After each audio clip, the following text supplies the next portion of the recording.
how do you maintain a media property for diehards when, you know, this comic book thing is now absolutely mainstream? How does that work?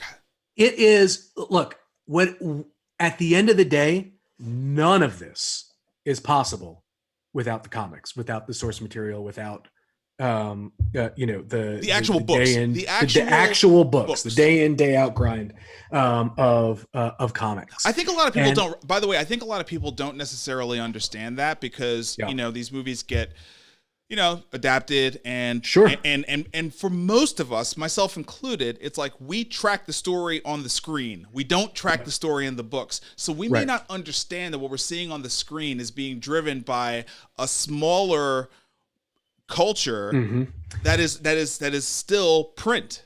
One of my favorite things to do at the end of every superhero movie is sit through the credits and wait for the special thanks, because the special thanks section of every superhero movie that you've seen has a list of comic creators of who in some form or fashion had their work adapted to the movie you just saw. Wow. Whether it was a character that they created, whether it was a storyline beat, etc. Like, to me, look, it is a ton of work goes into these movies, and they would not get made without everyone else up, above that part in the credits.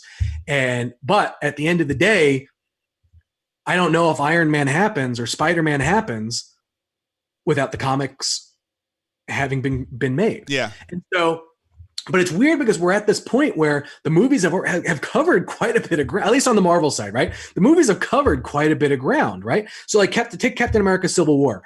That Captain America Civil War was not a straight adaptation of the Civil War event that happened in the comics. In the comics. The themes and the ideas, and we're all kind of there.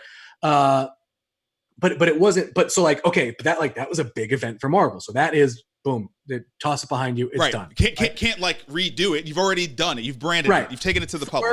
Thor Ragnarok is another one where it was the whole, on that planet with the Gladiator Hulk was this massive event that brought Hulk back to being this huge major player in the Marvel universe. Yeah.